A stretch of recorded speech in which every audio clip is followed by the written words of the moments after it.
जब भी कोई एस्पिरेंट तैयारी शुरू करता था सबसे पहले उसको यही रिकमेंड किया जाता है कि इंडियन पॉलिटी की एक किताब आती है एम लक्ष्मीकांत के नाम से। सो उसको पढ़ लीजिए तो आपका पॉलिटी का जो सब्जेक्ट है वो पूरे तरीके से खत्म हो जाएगा। इस पर्टिकुलर वीडियो में हम इस पर्टिकुलर मुद्दे पे चर्चा करने वाले हैं कि ये जो किताब आती है एम लक्ष्मीकांत की इंडियन पॉलिटी के लिए क्या ये सफिशिएंट है या नहीं। मतलब कि इस किताब को कई बार इंडियन पॉलिटी की बाइबल भी बोला जाता है यूपीएससी सिविल सर्विसेज एग्जाम के लिए। यहाँ पे डेटा एनालिटिक्स के बेसिस पे हम देखेंगे कि ये किताब कितनी कारगर है और एस्पिरेंट्स को इसके ऊपर कितना रिलाय करना चाहिए।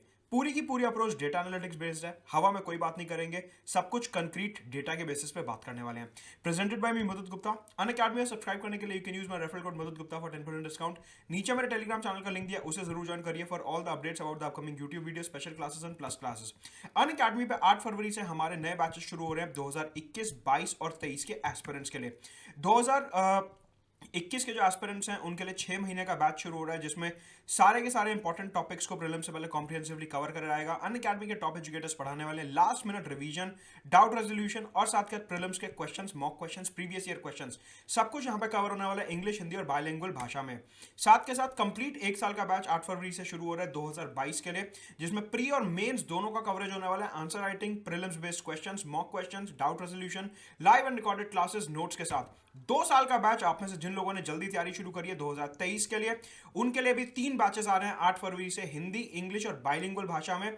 इसमें भी complete holistic coverage of syllabus होगा, एकदम स्क्रैच से शुरू करेंगे बेस बिल्डिंग के साथ। 2 साल का बैच है। इसी के साथ एनसीईआरटी का बैच शुरू हो रहा है यूपीएससी प्रीलिम्स के लिए 8 फरवरी से।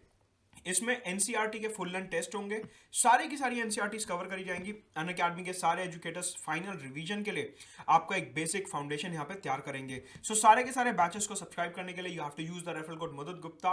Let's crack it. तो सबसे पहले ये समझते हैं कि इंडियन पॉलिटी जो है यूपीएससी के एग्जाम में कहाँ कहाँ पूछी जाती है। तो देखिए, आपको पता है प्रीलिम्स में ऑब्जेक्टिव टाइप का सवाल बनता है पॉलिटी से। जो मेंस का पेपर होता है उसमें जो जीएस मेंस पेपर 2 होता है वहां पे पॉलिटी के ऊपर काफी सवाल आते हैं और एसए में भी पॉलिटी के काफी सवाल आते हैं। इसके अलावा इंटरव्यूअर जो है वो इंटरव्यू स्टेज पे जो पर्सनालिटी टेस्ट होता है वहां पे भी पॉलिटी के कई सारे सवाल पूछ लेते हैं कई बार। यहां पे समझने की बात यह है कि जो हम डेटा एनालिटिक्स करने वाले हैं वो करेंगे प्रीलिम्स का और जीएस मेंस पेपर 2 का। एसए और इंटरव्यू का हम डेटा एनालिटिक्स नहीं करेंगे क्योंकि यहां पे क्या होता है, क्वेश्चन जो होता है वो 3-4 सब्जेक्ट्स को मिला के पूछा जाता है। एसए कभी भी पॉलिटी पे नहीं आता, सिर्फ एसए जो आएगा वो 3-4 सब्जेक्ट्स पे मिला के आएगा। इंटरव्यू में एग्जामिनर अगर सवाल पूछ रहे हैं तो वो सिर्फ पॉलिटी का नहीं पूछेंगे, वो साथ में कुछ और 2-4 चीजें लिंक करके पूछेंगे। तो यहां पे लक्ष्मीकांत की जो रेलेवेंस हम टेस्ट करेंगे वो प्रीलिम्स और जीएस मेंस पेपर 2 के पॉइंट ऑफ व्यू से करेंगे। उसमें एसए और इंटरव्यू का जो थोड़ा थोड़ा पार्ट होता है उसको कंसिडर नहीं करेंगे क्योंकि इन दोनों स्टेजेस का कंक्रीट डेटा नहीं होता। मतलब कि अगर एसए का एक क्वेश्चन दिया हुआ है उसमें 4 सब्जेक्ट्स इन्वॉल्व हैं, एथिक्स भी, सोशियोलॉजी भी, पॉलिटिकल साइंस भी, इकोनॉमी भी, तो हम उसमें ये पता नहीं लगा सकते कि इंडियन पॉलिटी और लक्ष्मीकांत का कितना रोल है। कंक्रीट बेसिस पे बात करने के लिए हम प्रीलिम्स और मेंस जीएस पेपर 2 की बात करेंगे सो दैट हमारे को इंडियन पॉलिटी लक्ष्मीकांत का एक आइडिया लग सके। सबसे पहले प्रीलिम्स की बात करते हैं। अगर मैं प्रीलिम्स 2020 की बात करता हूं तो इंडियन पॉलिटी से टोटल 15 सवाल बने थे प्रीलिम्स 2020 में। इन 15 सवालों में से 11 सवाल सीधे सीधे लक्ष्मीकांत से थे, 2 सवाल एनसीईआरटी से थे, 1 सवाल अखबार से आया था, मतलब करंट अफेयर्स का वेटेज यहां पे काफी कम रहा था पॉलिटी में, और 1 सवाल था ऐसा जिसका कोई खास सोर्स नहीं था। कहने का मतलब है 11 क्वेश्चन 15 में से सीधे सीधे लक्ष्मीकांत की किताब से निकलते थे। मतलब कि प्रीलिम्स 2020 में जो लक्ष्मीकांत का सक्सेस रेट रहा वो अप्रॉक्सीमेटली 73% रहा। अगर सिर्फ और सिर्फ प्रीलिम्स 2020 के बेसिस पे बात करते हैं तो लक्ष्मीकांत प्रीलिम्स के लिए हम ये कह सकते हैं कि भरोसेमंद किताब है। अगर हम इसको ठीक तरीके से पढ़ रहे हैं तो प्रीलिम्स में अपने मेजॉरिटी ऑफ द सवाल निकल सकते हैं। यहां पे मैंने क्या करा है, जो 15 सवाल पॉलिटी के आए थे उनको मैंने आपके पर्पस के लिए स्टेट कर दिया। सारे क्वेश्चंस को डिस्कस नहीं करेंगे, स्लाइड में है, आप एक बार पॉज करके वीडियो देख सकते हैं। फॉर एग्जांपल आधार के ऊपर सवाल था, करंट अफेयर्स बेस्ड, ये पॉलिटी की किताब से सॉल्व नहीं हो रहा था। इसके अलावा राज्यसभा का एक सवाल था जो कि सीधे सीधे लक्ष्मीकांत के चैप्टर 22 से निकल रहा था। लाइकवाइज फंडामेंटल राइट्स के ऊपर question chapter 7 and so on. ये सारे के सारे क्वेश्चंस को कि कौन सा लक्ष्मीकांत के किस चैप्टर से निकल रहा था मैंने यहाँ पे आपके पर्पस के लिए लिख दिया है। अगर आपको किसी भी क्वेश्चन को देखना है तो वीडियो पॉज करके आप यहाँ पे सारे क्वेश्चंस को देख सकते हैं जो 15 के 15 प्रीलिम्स के सवाल हैं। राइट। यहां पे समझने वाली एक बात है कि थोड़ा सा रिस्क है। रिस्क ये है कि इस बार के जो 15 सवाल आए थे पॉलिटी में, उसमें करंट अफेयर्स की वेटेज नहीं थी। मतलब कि इस बार जो मोस्टली सवाल पूछे गए वो स्टैटिक पोर्शन से पूछे गए प्रीलिम्स में। प्रीलिम्स की बात कर रहा हूं, ऑब्जेक्टिव टाइप सवालों की। क्योंकि इस बार प्रीलिम्स में ऑब्जेक्टिव टाइप सवाल ज्यादा थे, इस वजह से लक्ष्मीकांत का सक्सेस रेट जो था वो 73% था। लेकिन मान लीजिए 2021 के प्रीलिम्स में, 22 के प्रीलिम्स में एग्जामिनर ने सोचा इस बार मेरे को स्टैटिक कम देना है, करंट ज्यादा देना है, तो अब लक्ष्मीकांत ये तो है नहीं कि हर महीने अपडेट हो रही है, उसमें हर महीने के करंट अफेयर्स आ रहे हैं।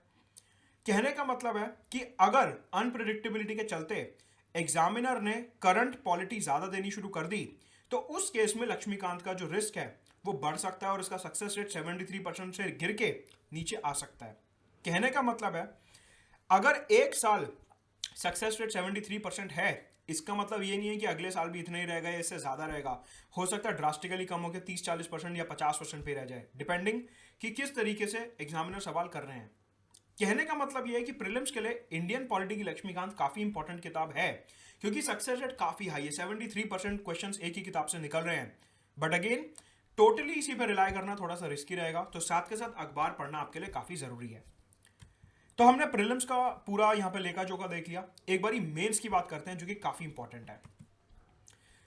मेंस में मैंने क्या करा है कि 5 लेवल्स क्रिएट करे हैं। 5 लेवल्स का मतलब है अगर एक क्वेश्चन लक्ष्मीकांत से था ही नहीं, उसको मैंने दिया 0%। अगर एक क्वेश्चन आधे से कम लक्ष्मीकांत से सॉल्व होता है, उसको मैंने दिया 25% मार्क्स। अगर एक क्वेश्चन आधा, मतलब एक क्वेश्चन के 2 पार्ट्स हैं, एक पूरा पूरा लक्ष्मीकांत में और एक नहीं है, उसको मैंने दिया 50% मार्क्स। एक क्वेश्चन अगर आधे से ज्यादा सॉल्व हो रहा है लेकिन पूरा सॉल्व नहीं हो सकता कि उसका इंट्रो या बॉडी या कंक्लूजन नहीं सॉल्व हो रहा लक्ष्मीकांत से, तो उसको 75% मार्क्स। अगर एक क्वेश्चन वर्बेटिम लक्ष्मीकांत में दिया हुआ है तो उसको 100% मार्क्स दिए हुए हैं। तो मेंस के हर क्वेश्चन को इसके बेसिस पर रेट करेंगे और फिर देखेंगे कि मेंस वाली स्टेज में लक्ष्मीकांत की क्या यूटिलिटी रहती है। सबसे पहले अगर एक क्वेश्चन देखें, रिप्रेजेंटेशन ऑफ पीपल्स एक्ट के ऊपर था कि एमपीज का डिस्क्वालिफिकेशन किस तरीके से होना चाहिए। तो ये वाला जो सवाल था लक्ष्मीकांत के चैप्टर 72 73 में इसके फैक्ट्स दिए हुए, लेकिन यहां पे जो कमेंट करना था और एनालिसिस करना था उसके पॉइंट ऑफ व्यू से कंप्लीट इंफॉर्मेशन इधर नहीं दी थी। मतलब कि बेसिक फैक्ट्स तो आप लिखाओगे, लेकिन जो आपको एनालिसिस लिखना है, इसका वे फॉरवर्ड लिखना है कि किस तरीके से रिफॉर्म कर सकते हैं, वो चीजें इस किताब में नहीं थी। रिप्रेजेंटेशन ऑफ पीपल्स एक्ट का बेसिक दिया हुआ था जो आप इंट्रो वगैरह में लिख सकते हो। ये क्वेश्चन जो था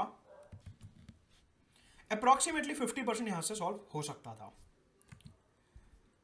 अगला क्वेश्चन था राइट टू इंफॉर्मेशन पे और इंडिपेंडेंस ऑफ इंफॉर्मेशन कमीशन पे। मतलब कि जो आरटीआई अमेंडमेंट एक्ट 2019 था उसके ऊपर ये सवाल पूछा गया था। यहां पे ये क्वेश्चन जो था चैप्टर 57 और 58 में सीधा सीधा दिया हुआ था।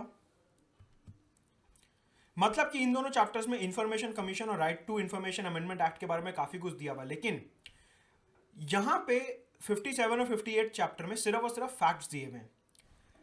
क्वेश्चन ये पूछ रहा है कि आरटीआई में जो अमेंडमेंट आए हैं उसकी वजह से ऑटोनॉमी और इंफॉर्मेशन कमीशन की जो इंडिपेंडेंस है वो काफी कम होगी, उसको डिस्कस करो। लक्ष्मीकांत के चैप्टर 57-58 में फैक्ट्स दिए हुए हैं, नो डाउट अबाउट इट, लेकिन एनालिसिस नहीं दिया हुआ कि आपको किस तरीके से ये शो करना है कि आरटीआई के अंडर इंफॉर्मेशन कमीशन की इंडिपेंडेंस कम हो रही है। इन्होंने सिर्फ फैक्ट्स दिए हैं कि सरकार ने उनका टेन्योर जो है वो चेंज कर दिया है, सैलरी चेंज कर दी है, सरकार कभी भी चेंज कर सकती है। बेसिक फैक्ट्स गिवन है लेकिन एनालिसिस नहीं दिया हुआ। अगेन आधा क्वेश्चन सॉल्व होगा, आधा नहीं हो पाएगा। इसके आगे चलते हैं। एक क्वेश्चन था मेंस 2020 में कोऑपरेशन, कंपटीशन एंड कन्फ्रंटेशन पे कि रीसेंट एग्जांपल्स के थ्रू शो करो कि इंडिया में फेडरलिज्म किस तरीके से आज की तारीख में काम कर रहा है। अब ये क्वेश्चन के बारे में कुछ खास इधर दिया नहीं था।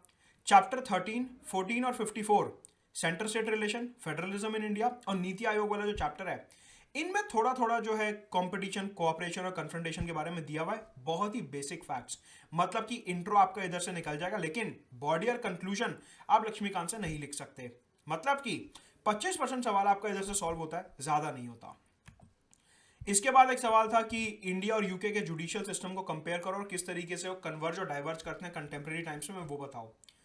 पूरी लक्ष्मीकांत में इंडिया और यूके को कंपेयर नहीं किया गया जुडिशियल सेंस में। इंडिया और यूके को जो कंपेयर किया गया है चैप्टर 22 पार्लियामेंट में, वो कंपेयर किया गया है पार्लियामेंट्री सेंस में कि हमने अगर parliamentary form of government Britain से लिया है तो किस तरीके से उनका और हमारा parliamentary form of government different है। हमारा जो जुडिशियल सिस्टम है वो लक्ष्मीकांत की किताब में कंपेयर किया गया है यूएसए से, मतलब कि हमारा जुडिशियल सिस्टम और यूके का जुडिशियल सिस्टम कंपेयर नहीं करा गया है। तो ये जो क्वेश्चन था कंपैरिजन ऑफ द कॉन्स्टिट्यूशन का, ये इस किताब से नहीं निकलता, तो 0% यहाँ पे रहेगी। इसी के साथ एक सवाल था कि once a speaker always speaker, Lok Sabha speaker के ऊपर सवाल था कि पार्लियामेंट में जो है ट्रांसपेरेंसी मेंटेन करने के लिए, अनबायसनेस मेंटेन करने के लिए हमारे को लोकसभा स्पीकर को ऑलवेज अ स्पीकर रखना चाहिए, मतलब कि उनकी इम्पार्शियलिटी मेंटेन करने के लिए उनकी पॉलिटिकल एक्टिविटीज पर रोक लगा देनी चाहिए वंस ही रिटायर्स फ्रॉम द ऑफिस। अब जो चैप्टर 22 अपना पार्लियामेंट का, उसमें लोकसभा स्पीकर के बारे में काफी कुछ दिया हुआ है, 2-3 पेज की पूरी थ्योरी दी हुई है, लेकिन वो दिया हुआ है कि आज की तारीख में लोकसभा स्पीकर की क्या पावर है, क्या इम्यूनिटी है, वो अपनी इम्पार्शियलिटी किस तरीके से मेंटेन करते हैं।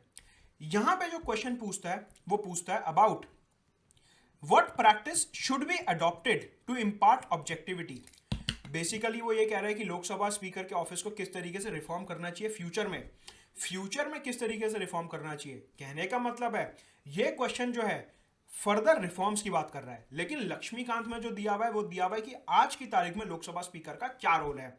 मतलब कि आधा क्वेश्चन इंट्रोडक्शन और बॉडी में जो आज की फंक्शंस हैं वो तो हम सीधा सीधा लिख देंगे, लेकिन जो वे फॉरवर्ड लिखना है वो हम नहीं लिख पाएंगे क्योंकि लक्ष्मीकांत में वो चीज नहीं दी है।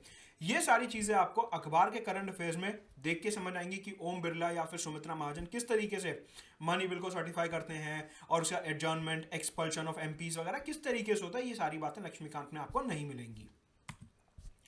अगला सवाल था centralising tendencies to maintain unity and integrity of India. उसको 3 एक्ट्स के माध्यम से, epidemic disease act, disaster management act और फार्म्स एक्ट के बेसिस पे हमारे को यह एनालाइज करना था कि इंडिया में जो है centralising tendencies, quasi federal tendencies काफी ज्यादा हैं।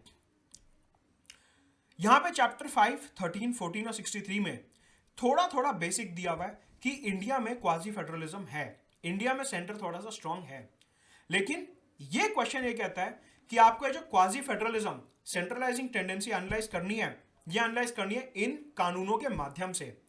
इन कानूनों के बारे में लक्ष्मीकांत में कुछ नहीं दिया। चैप्टर नंबर 63 में थोड़ा सा डिजास्टर मैनेजमेंट के बारे में दिया हुआ है, लेकिन डिजास्टर मैनेजमेंट सिर्फ एक कानून है, वहां पे और भी तो कानून लिखे हैं, epidemic disease act, farm act, ये सब लक्ष्मीकांत में कुछ नहीं दिया था। मतलब कि बहुत छोटा सा हिस्सा इस क्वेश्चन का लक्ष्मीकांत से निकलता है, बाकी सब अखबार से ही निकलेगा। अगला सवाल आता है जुडिशियल लेजिस्लेशन का और पीआईएल का, कि जो लोग ज्यादा से ज्यादा पीआईएल फाइल कर रहे हैं, that is prompting judiciary to go for judicial legislation, that is against the separation of power. मतलब कि यहां पे 3 टॉपिक्स के ऊपर एक कॉमन सवाल था, PIL, judicial legislation, separation of power. Separation of power जो कि basic structure of the constitution का पार्ट है।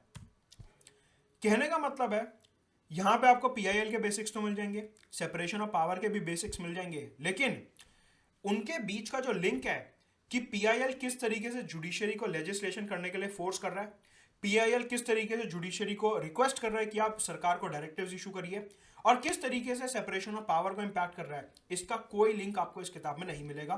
पब्लिक इंटरेस्ट लिटिगेशन के बारे में चैप्टर है पूरा, उसके बारे में आपको यहाँ पे काफी कुछ मिल जाएगा। राइट, अगेन 25% ही सॉल्व हो पाएगा, ज्यादा नहीं सॉल्व हो पाएगा। इसके अलावा एक क्वेश्चन था कि लोकल गवर्नमेंट बॉडीज जो हैं, पंचायत, म्यूनिसिपैलिटीज एटसेट्रा, ये अपने फंक्शनरीज और फंड से आगे बढ़ के फंक्शनैलिटी के चैलेंजेस फेस कर रही हैं। इसके बारे में हमारे को लिखना था विद रीसेंट एग्जांपल्स। अगर हम चैप्टर 30 या 39 की बात करते हैं तो यहाँ पे एक पूरा सेक्शन दिया हुआ है कि किस तरीके से पंचायत जो है आज की तारीख में फंक्शनैलिटी के चैलेंजेस फेस कर रही हैं। हाउएवर म्युनिसिपैलिटीज के बारे में ज्यादा नहीं दिया हुआ। इसी के साथ साथ करंट अफेयर्स बेस्ड एग्जांपल जो हमारे को यहाँ पे हाईलाइट करने थे, स्टेट फाइनेंस कमीशन रिजेक्ट हो गई और ये सब, वो लक्ष्मीकांत में थोड़ा सा मिसिंग है, करंट एग्जांपल्स थोड़े से मिसिंग है। मतलब कि इस क्वेश्चन की जो स्टैटिक वाली रिक्वायरमेंट है वो तो पूरी हो जाएगी लक्ष्मीकांत से, लेकिन जो इस क्वेश्चन में आपको करंट चैलेंजेस लिखने हैं और जो थोड़े से वे फॉरवर्ड लिखना है वो आपको इधर नहीं मिलेगा। काफी हाई मात्रा में क्वेश्चन सॉल्व हो सकता है लक्ष्मीकांत से, 75%। अब यहाँ पे एक क्वेश्चन था, काफी अलग क्वेश्चन था और काफी एस्पिरेंट्स ने इसको समझने में दिक्कत करी थी, उनको एक क्वेश्चन ठीक से समझ नहीं आया था। क्वेश्चन था कि Rajya Sabha has been transformed from a useless stepney tire to the most useful supporting organ in the past few decades. Highlight the factors in which this transformation could be visible. अब यहां पे लोगों को लगा कि हमारे को लोकसभा राज्यसभा का कंपैरिजन करना और राज्यसभा की पावर्स फटाफट लिखाते हैं, लेकिन देखिए ये क्वेश्चन राज्यसभा के बारे में नहीं है, ये क्वेश्चन है about transformation of Rajya Sabha. Transformation कौन से एरिया में हुआ और कैसे हुआ, क्या फैक्टर्स ने प्रॉम्प्ट करा उस ट्रांसफॉर्मेशन को, हमारे को ये लिखना है। मतलब कि इंट्रोडक्शन में अगर आपको ये लिखना है कि राज्यसभा क्या है, और बॉडी में एक दो चीजें लिखनी है कि राज्यसभा का आजकल रोल क्या है, लक्ष्मीकांत के चैप्टर 22 में मिल जाएगा। लेकिन ट्रांसफॉर्मेशन कैसे हुआ, किन फैक्टर्स की वजह से हुआ, और उसका आज की तारीख में इंपैक्ट क्या है, ये लक्ष्मीकांत में नहीं मिलेगा। क्वेश्चन अलग है। यहां पे क्वेश्चन पूछा जा रहा है ट्रांसफॉर्मेशन ऑफ राज्यसभा को लेके, राज्यसभा के बारे में नहीं है, ट्रांसफॉर्मेशन ऑफ राज्यसभा के बारे में। मतलब कि अगेन ये टॉपिक आपको लक्ष्मीकांत में नहीं मिलेगा। फिर एक क्वेश्चन था अबाउट कॉन्स्टिट्यूशनलाइजेशन ऑफ अ कमीशन और नेशनल कमीशन फॉर वुमेन और जेंडर जस्टिस से रिलेटेड। अगेन ये वाला जो क्वेश्चन है, चैप्टर 10 में अमेंडमेंट का प्रोसेस दिया हुआ है कॉन्स्टिट्यूशन के, कि हम कॉन्स्टिट्यूशन को अमेंड करके ये कमीशन को इंक्लूड कर सकते हैं वहां पे। लेकिन नेशनल कमीशन फॉर वुमेन और जेंडर जस्टिस के बारे में इस किताब में कोई बात नहीं है। 25% सॉल्व हो पाएगा, क्योंकि कॉन्स्टिट्यूशनलाइजेशन कमीशन के लिए क्या अमेंडमेंट प्रोसेस चाहिए वो आपको इधर से मिल जाएगा। कहने का मतलब है अगर मेंस में सक्सेस रेट ऑफ लक्ष्मीकांत की बात करते हैं तो वो अप्रॉक्सीमेटली 35% रहता है। सारे क्वेश्चंस का अगर हम एवरेज लेके देखें तो सिर्फ 35% of the questions GS mains paper 2 के लक्ष्मीकांत से सॉल्व हो पाते हैं, ज्यादा नहीं।